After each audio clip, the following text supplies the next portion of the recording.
¿Qué tal? Vamos a ver lo que corresponde a producción múltiple, ¿sí? Vamos a obtener la frontera de posibilidades de producción. Vamos a obtenerla gráficamente y luego la vamos a obtener matemáticamente. Y bueno, creo que va a ser una presentación muy provechosa, ¿sale? Voy a compartirles pantalla para poder hacer mi presentación, así es de que les comparto pantalla.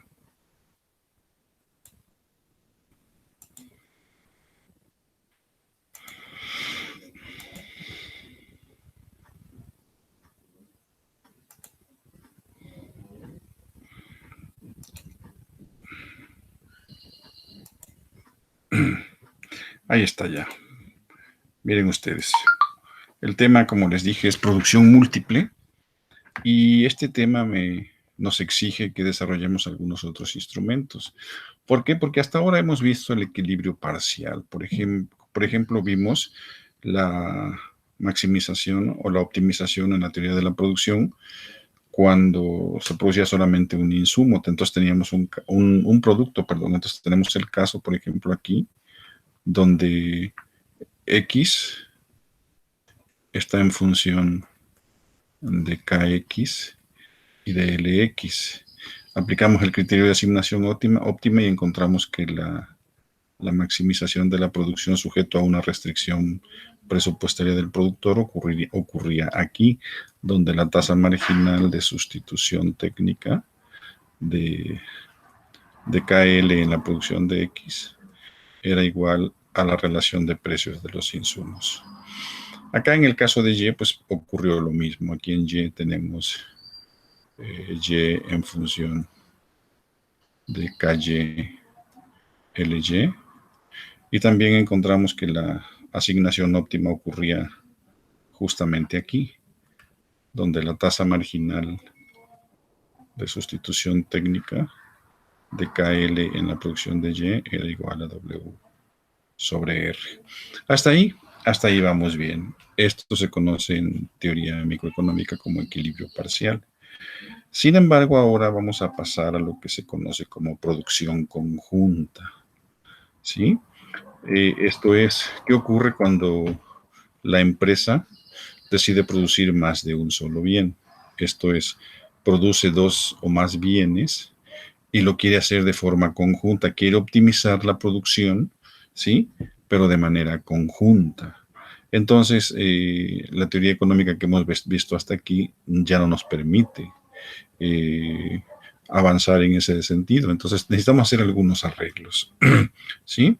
Necesitamos hacer algunos arreglos porque el problema que tengo ahora que resolver es justamente este, ¿sí? La producción de X de Y en función de K y L. Aquí tengo un pequeño error, déjenme corregirlo de una vez. Voy a, voy a corregirlo para que no me genere esos problemas y de esa manera podamos avanzar satisfactoriamente. Ahí está ya. Entonces tengo la producción conjunta de X y Y sujeta a o en función de K y de L. X y Y son dos bienes que usan los mismos insumos, como pueden ustedes ver. Entonces, lo que ocurre aquí es que X y Y, que son los dos bienes, compiten por el uso de los insumos, capital y trabajo. Entonces, si esto es así, si tenemos una relación de competencia entre los dos bienes por los insumos, pues al productor le interesa saber qué tanto producir de X y qué tanto de Y qué tanto de insumos usar en la producción de X y qué tanto de insumos usar en la producción de Y. Ese es el tipo de problema que enfrenta el productor en este nivel, ¿sí? El análisis individual, como lo víamos, como se los comentaba hace un ratito, pues ya no nos sirve para resolver este tipo de casos. Sin embargo, nos dotó de un instrumental teórico, metodológico muy importante, que ahora lo vamos a utilizar aquí y vamos a usarlo como punto de partida para diseñar un nuevo instrumental teórico. Uh -huh. Vamos a hacer algunos supuestos, algunos planteamientos iniciales. Primero, consideremos una economía muy simple, jóvenes, una economía en la que solamente hay dos factores de producción, que son capital y trabajo. Se producen solamente dos bienes, X y hay dos agentes económicos, A y B, ¿sí? Entonces, el problema económico al que nos enfrentamos en una economía tan simple como esta, ¿sí? Es, bueno, asignar eficientemente los dos factores de la producción, los dos insumos, a efecto de que maximicen la producción conjunta de X y Y, ¿sí? Entonces, tenemos que llegar a un nivel en el cual ya no sea posible reasignar los insumos, ¿sí? Ya no es posible, llegamos al límite donde ya no es posible reasignar los insumos y obtener un máximo nivel de producción o un máximo nivel de beneficio, ¿sí?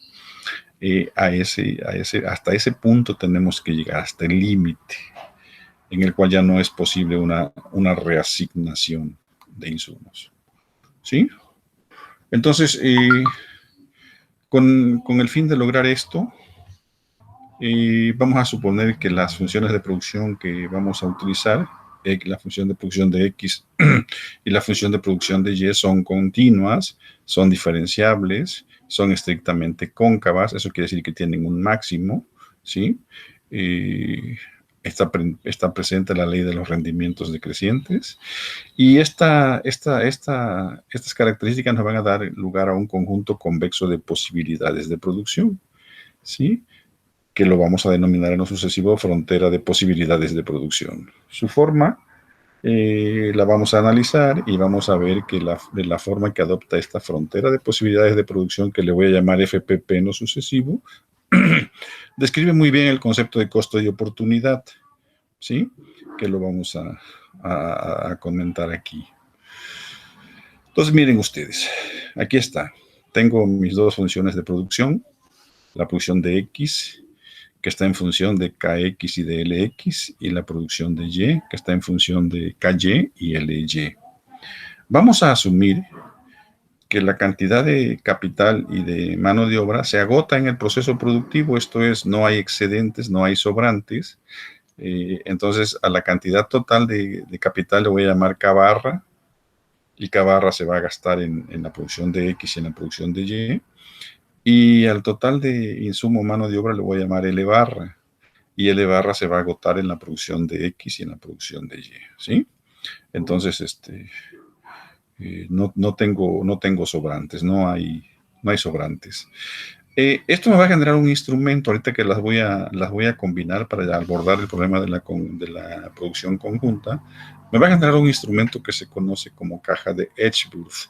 Es un instrumento, jóvenes, muy útil, muy poderoso para analizar este tipo de problemas, este tipo de situaciones de producción conjunta, y además es muy utilizado en temas como la economía del bienestar. ¿Sí? Entonces, vamos a generar aquí un instrumento que lo podrán seguir usando en lo sucesivo en sus clases de microeconomía. ¿De qué se trata el problema? Bueno, pues se trata de maximizar la producción conjunta. Aquí pueden ver, vamos a maximizar la producción de X y la producción de Y, juntas, sumadas. Es producción conjunta, sujeta a las restricciones de insumos. Esto es el problema. Esto es lo que vamos a hacer. Nada más que lo vamos a ir haciendo por partes, ¿sí? Entonces vamos a ir haciéndolo poco a poco. Miren, aquí tengo mis dos situaciones en lo individual. Tengo la función de producción de X y la función de producción de Y. Tengo las isocuantas para X y las isocuantas para Y, ¿sí? Pero aquí están en forma individual. ¿Qué propuso Edgeworth para poder abordar esto? Bueno, lo que él propuso es empalmarlas, ¿sí? Si observan, los ejes de las funciones de producción son capital y trabajo, en ambos casos. Entonces lo que Edgeworth propuso fue empalmarlas de tal suerte que en lugar de tener dos gráficas separadas tengamos una sola. ¿Cómo le hizo? Bueno, pues en este caso la función de producción de la derecha la empezó a rotar hasta que logró empalmarla con la función de producción de la izquierda. ¿Cómo le hizo? Pues le hizo así, miren. Vamos a ver cómo le hizo. Miren, ahí está, ¿sí? Ya empezó la rotación, ya le dio el primer giro, ¿sí? Entonces la función de producción se va moviendo. Miren, ahí ya se va empalmando, ¿sí? Y allí ya empalmó totalmente, ¿sí? Entonces lo que era el caso de dos funciones de producción separadas, ahora las tengo en una sola gráfica. Como pueden ver, aquí, aquí tengo el origen de X, aquí está el origen de X, y acá está el origen de Y. X, X se mueve hacia allá y Y se mueve hacia acá. Y ambas generan un mapa de isocuantas muy complejo, ¿sí? En esta caja, que es la caja de Ashburn, pues podemos poner tantas curvas isocuantas como seamos capaces de poner, tanto para X como para Y, ¿sí? Y en los ejes, pues aquí vamos a tener K barra y aquí vamos a tener L barra, ¿sale? Entonces, vean ustedes qué cosa más interesante nos acaba de salir aquí, ¿sí? Vamos a simplificarla un poco más, a hacerla más facilita de manejar para que podamos sacarle mayor provecho. Miren ustedes. Aquí tengo la misma gráfica esta, nada más que pues ya la amplié un poco, le tracé más curvas isocuantas, tanto para X como para Y, ¿sí? Unas van para arriba a la derecha y otras vienen hacia abajo a la izquierda, ¿sí? Y en el límite, en un mapa, en una caja de Ashburn donde están todas las posibles curvas isocuantas que caben tanto para X como para Y, pues necesariamente tiene que haber curvas que sean tangentes unas con otras. Tiene que ocurrir, por ejemplo, algo como esto, ¿sí? Entonces, aquí va a haber un número infinito de tangencias entre las curvas isocuantas de X y las curvas isocuantas de Y. ¿Sí? ¿Qué quiero decir con esto? Bueno, pues quiero decir lo siguiente, ¿sí? Que voy a identificar ese número de isocuantas que son tangentes unas con otras. Pero antes, déjenme quitar algunas curvas isocuantas y quedarme únicamente con X1 y Y1, tal como está aquí, ¿sí? Aquí está X1 y Y1, ¿sí? Las voy a analizar un poquito. Quedamos que los bienes rivalizan en el consumo de los insumos, ¿sí? Son rivales en el consumo de los insumos. Entonces, aquí está X y aquí está Y. ¿Cuánto producir de X y cuánto producir de Y? Bueno, pues eso es algo que la empresa lo tendrá que decidir, ¿sí? Lo tendrá que decidir. Pero si, por ejemplo, asumimos que A es el punto de partida, son las dotaciones iniciales, pues a leguas notamos que la condición de tangencia entre ambas isocuantas no ocurre en A, ¿sí? No ocurre en A, entonces A no es un punto donde se estén utilizando eficientemente los insumos, ¿sí? Pero ¿qué puede ocurrir aquí? Bueno, puede que los agentes económicos decidan producir más de un bien. Por ejemplo, fíjense lo que ocurriría aquí, ¿sí? Si están en A, que es el punto de dotaciones iniciales, si deciden, por ejemplo, los agentes económicos pasar a C, entonces la producción de Y se incrementa. Miren, Y alcanzaría una curva isocuanta más alejada del origen de Y, lo cual quiere decir que Y está aumentando y X se mantendría en la misma isocuanta, lo que quiere decir que X no se está afectando, ¿sí? Entonces, si observan, una simple reasignación de insumos puede provocar una situación como esta, en la cual se incrementa la producción de un bien sin afectar la del otro, ¿sí? Y entonces la empresa, los agentes económicos salen ganando. En este punto, pueden ver que la tasa marginal de sustitución técnica de KL para, para Y es igual a la tasa marginal de sustitución técnica de KL para X. Entonces ocurre la condición de tangencia, lo que quiere decir que es un punto, pues desde el punto de vista técnico, eficiente. Pero, ¿qué tal si, qué ocurre si los productores deciden no solamente, no incrementar Y, sino incrementar X? Bueno, pues entonces pueden mover a un punto como B. En B, ¿sí? El que aumenta es X. Aumenta de aquí a acá, miren. Pues aumenta la producción de X, pero la de Y se mantiene constante porque la isocuanta Y1 sigue siendo, no se toca. Entonces lo que ocurrió fue una redistribución de los insumos, una reasignación que movió la producción a B, pero Y no se afectó. Entonces, esto es muy interesante porque en B también ocurre la condición de tangencia, también la tasa marginal de sustitución técnica de KL de X es igual a la tasa marginal de sustitución técnica de KL de Y, ¿sí? Entonces son puntos técnicos, eficientemente técnicos, ¿sí? Pero esta es la redistribución de insumos que puede ocurrir cuando los agentes económicos deciden incrementar la producción de uno sin afectar la del otro, ¿sí? No obstante, esta área entre las dos curvas isocuantas, todo este espacio que tenemos aquí, también se puede explotar, también se puede utilizar. E incluso un movimiento a lo largo de este espacio, ¿sí? Puede hacer que se incremente la producción de ambos bienes simultáneamente. Miren, por ejemplo, ¿sí? Aquí tengo el límite.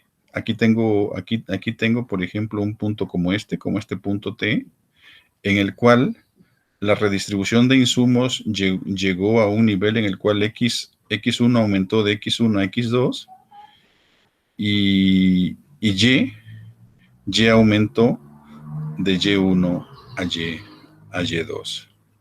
¿Sí? Estoy ya con la asignación final. Obviamente para llegar a este punto hubo que hacer una discriminación de diferentes combinaciones hasta que llegaran a un punto como este, donde los productores quedaran contentos. Entonces, nuevamente observen que en este punto T, la tasa marginal de sustitución técnica de KL para X es igual a la tasa marginal de sustitución técnica de KL para Y. ¿Sí? ¿Qué tienen en común todos estos puntos? Este punto C, este punto T y este punto B. Lo que tienen en común es que son puntos que describen esta trayectoria, ¿sí? Esta trayectoria la describen estos puntos. Entonces, podemos pensar en esta línea como una especie de una isoclina, ¿no?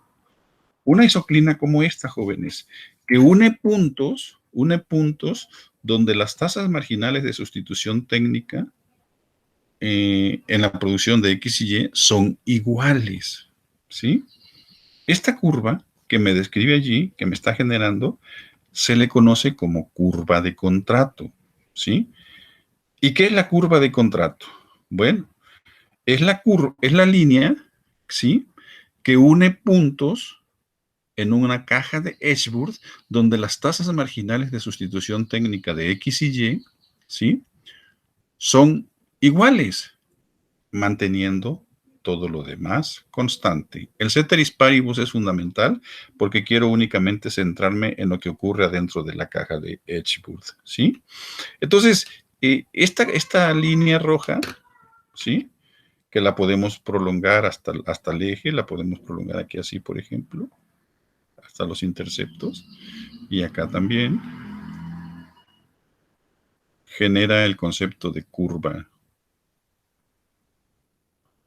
de contrato. Esta curva de contrato es muy importante, jóvenes. Va a ser muy importante en teoría de la producción porque me describe una especie de trayectoria, una especie de senda de expansión, ¿sí? Acuérdense que une puntos, une puntos que son técnicamente eficientes o técnicamente óptimos, ¿sí? Entonces, allí es esa curva de contrato que parece una senda de expansión, es un concepto muy relevante en, en microeconomía, ¿sí? Entonces, la eficiencia en la producción ocurre cuando las isocuantas de los dos bienes son tangentes entre sí. Uh-huh. ¿Y cuándo son las isocuantas de los dos bienes tangentes entre sí? Bueno, pues ya lo vimos en la gráfica. Cuando las tasas marginales de sustitución técnica en la producción de X es igual a la tasa marginal de sustitución técnica en la producción de Y. ¿Y qué es la tasa marginal de sustitución técnica? Bueno, en videos anteriores, en clases anteriores, vimos que la tasa marginal de sustitución técnica es el cociente de los productos marginales. Entonces aquí tengo el cociente del producto marginal de la mano de obra en la producción de X dividido entre el producto marginal del capital en la producción de X. Perdón, igual al producto marginal de la mano de obra en la producción de Y, dividido entre la productividad marginal del capital en la producción de Y. Esto ya lo vimos anteriormente. Y bueno, esta curva de contrato, jóvenes, describe esta trayectoria.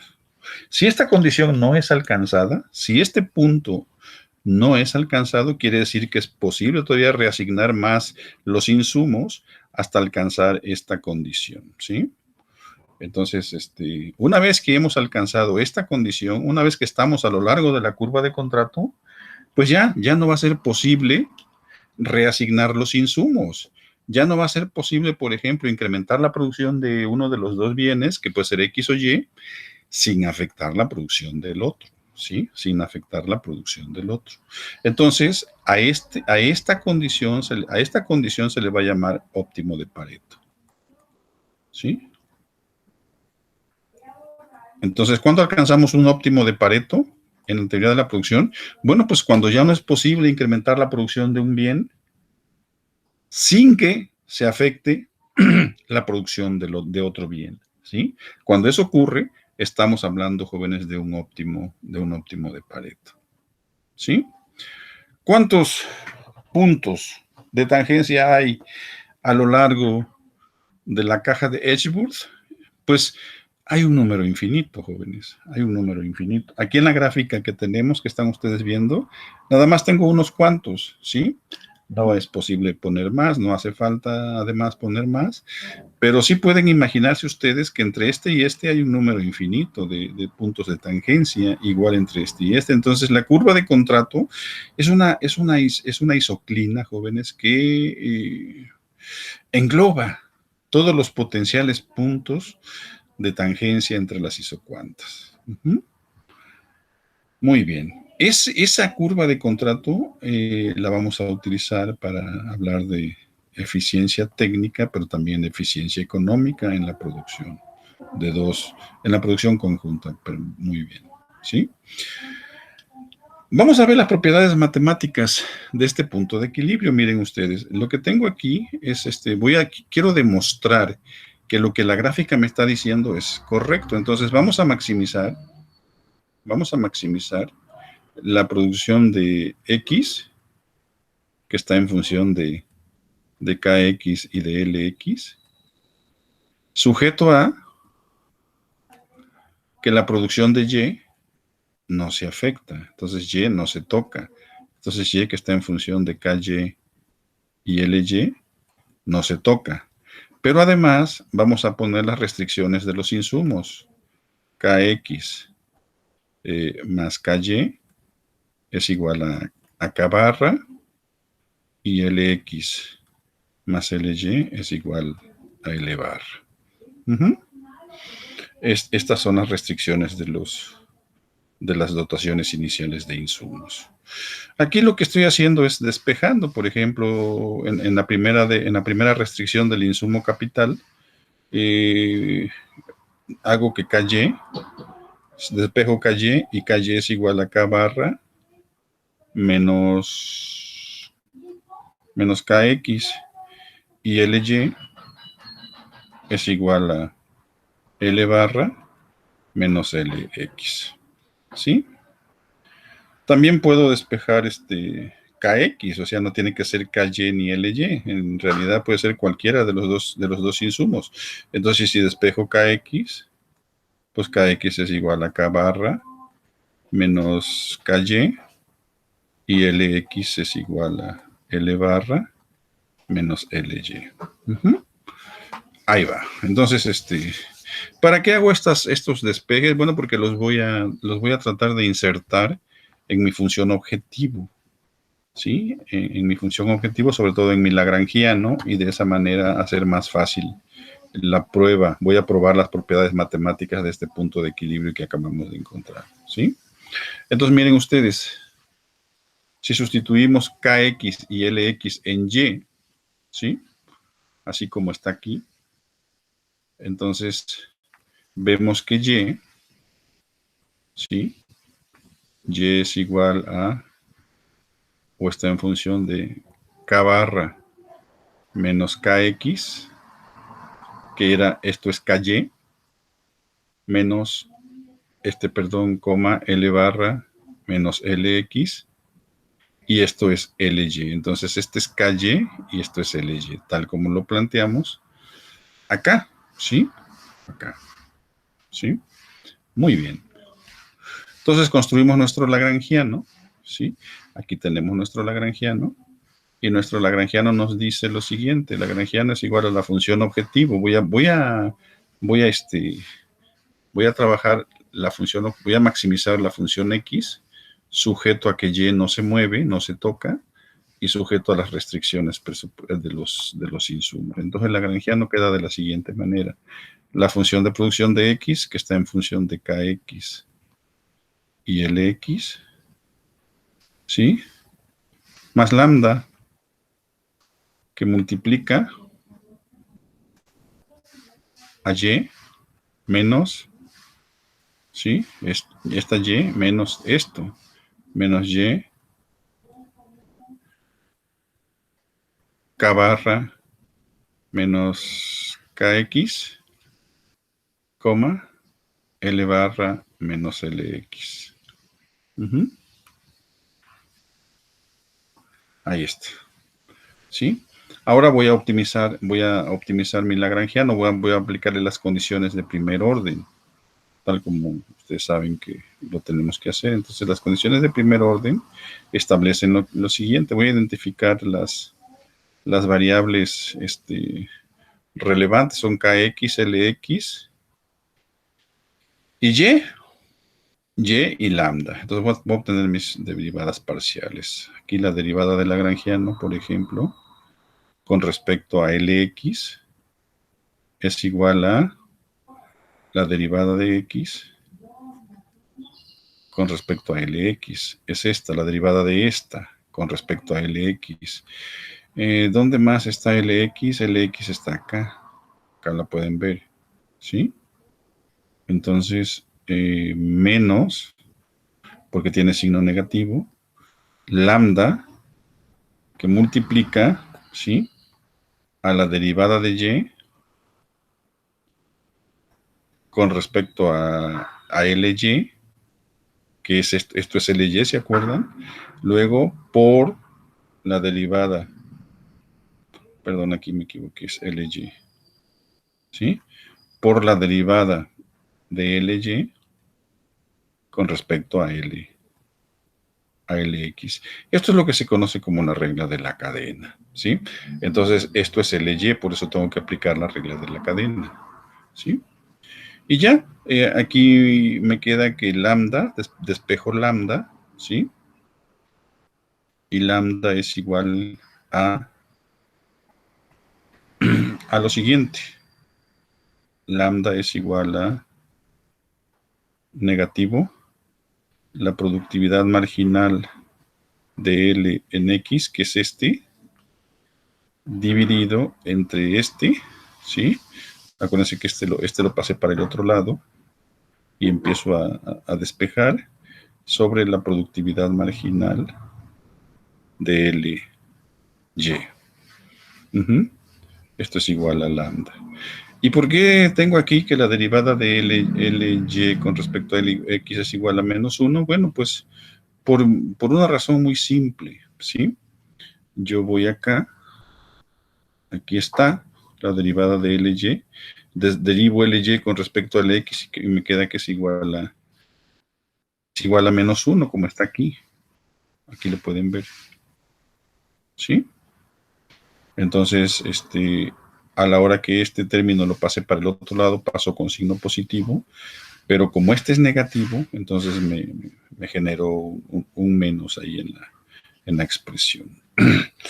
Ahora voy a derivar el lagrangiano con respecto a kx, ¿sí? Vamos a hacerlo, entonces nuevamente la derivada de x con respecto a kx, que es esta. Pero aquí tengo kx y nuevamente vean que está en el paréntesis, entonces tengo que aplicar nuevamente la regla de la cadena. Entonces me queda aquí menos lambda, la derivada de y con respecto a ky por la derivada de ky con respecto a kx igual a 0. Este también es igual a menos 1, ¿sí? Este lo paso para el otro lado y me queda que la derivada de x con respecto a kx es igual, ¿sí? A menos lambda por la derivada de y con respecto a ky. ¿Por qué menos si pasa con positivo? Bueno, pues porque pasa con positivo, pero este es negativo y ya del otro lado le afecta y pasa con negativo, ¿sí? Entonces, voy a despejar lambda y voy a dejar que la derivada de y con respecto a ky se lleve el signo. Y miren lo que me va a dar. Me va a dar lo siguiente. Me va a decir que lambda es igual al negativo. Este es el producto marginal de k en x y este es el producto marginal de k en y. Entonces me va a dar que esto es igual al producto marginal, ¿sí? De k en x dividido entre el producto marginal de k en y. Pero esta lambda es lo mismo que esta, ¿sí?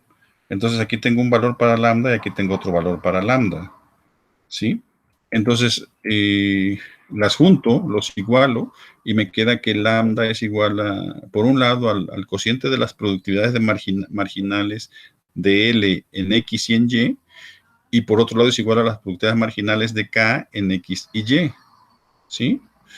Pero este cociente de las productividades marginales es justamente la tasa marginal de sustitución técnica. Entonces, de aquí, jóvenes, de aquí vemos que la tasa lambda es igual a la tasa marginal de sustitución técnica de KL en X e igual a la tasa marginal de sustitución técnica de KL en Y. ¿Sí? Lo que me está diciendo que en el óptimo técnico esta condición tiene que prevalecer. En el límite, jóvenes, tenemos que llegar a esa conclusión, que fue justamente lo que nos describió la gráfica, ¿sí? Voy para atrás tantito, ¿sí?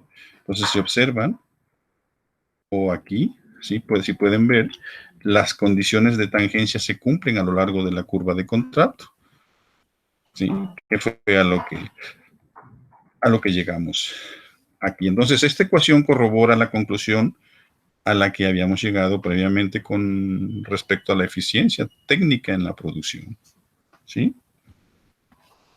Muy bien.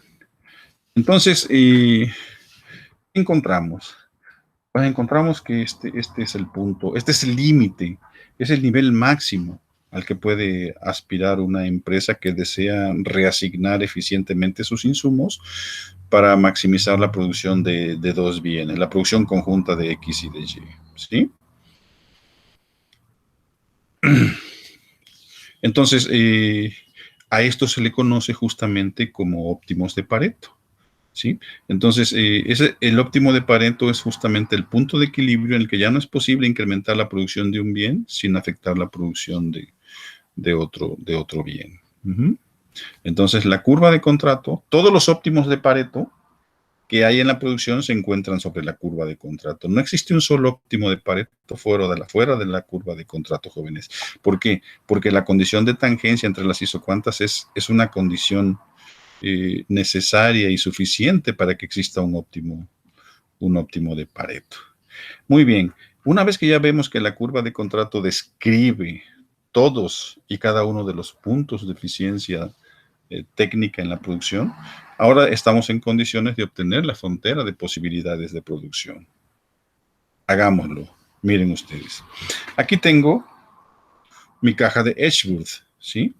Aquí tengo K barra y L barra. Y aquí tengo X, este es el origen de la producción de X y este es el origen de la producción de Y. Ustedes ya saben que de aquí para arriba X aumenta y de aquí y de acá para acá Y aumenta. Entonces se convierte en sinergias encontradas. La caja de Edgeworth me muestra sinergias encontradas en la producción de X y en la producción de Y. Si esto es así, entonces es bien importante encontrar el punto óptimo, ¿sí? Bueno, voy a graficar este comportamiento, ¿sí? La curva de contrato me describe los puntos eficientes técnicamente en la producción de X y de Y, pero además tiene mucha información. Miren, por ejemplo, si X, si X fuera cero, si X no se produjera, entonces este punto estaría sobre la curva de contrato, ¿sí? Pero solo se produciría Y. Entonces, en este punto, X es cero y solamente se produce Y. Déjenme en esta gráfica de abajo representarlo aquí, ¿sí?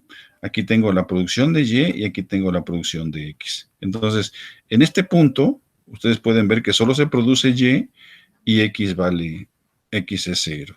Entonces, aquí lo tengo. Y acá, en este otro punto, solamente se produce X. Y es cero. En este punto Y es cero y solamente se produce X. Entonces, tengo estos dos puntos extremos. En uno solo se produce y en el otro solo se produce X. Pero además tengo todos los puntos intermedios de la curva de contrato, ¿sí? Por ejemplo, en A, ¿sí? Si ya se produce un poquito de X, ya X ya se produjo un poquito de aquí a aquí, ¿sí? Y ya no es todo Y disminuyó. Entonces, este punto que tengo aquí, si observan, este punto, ¿sí? Ya implica un poquito menos de Y, pero ya también implica un poquito de X, ¿sí? Si nos movemos a B, en B, Y disminuye un poco más y X aumenta un poco más. Entonces, lo que vamos viendo, ¿sí? Es que se va redistribuyendo la producción de ambos bienes, ¿sí? Y así sucesivamente ustedes pueden observar, ¿sí? Que a medida que se incrementa la producción de un bien, disminuye la producción del otro bien. ¿Por qué? Porque como habíamos establecido, son bienes que compiten por los recursos. Si hacemos esto, jóvenes, si hacemos esto, encontramos una trayectoria muy interesante aquí, ¿sí? Si observan, se va describiendo una especie de curva, ¿sí? Así, si vamos uniendo todos los puntos, vamos encontrando una trayectoria bien definida, ¿sí? Que es una especie de traducción de la curva de contrato, nada más que llevada a una gráfica donde tengo en el eje de las X tengo la producción de X y en el eje de las Y tengo la producción de Y, ¿sí? Voy a describirla. Ahí está. Miren ustedes. Miren qué gráfica más bonita, ¿sí? Entonces, de la caja de Edgeworth de arriba, donde tengo las dos funciones de producción, obtuve una gráfica como esta. Esta gráfica se llama frontera de posibilidades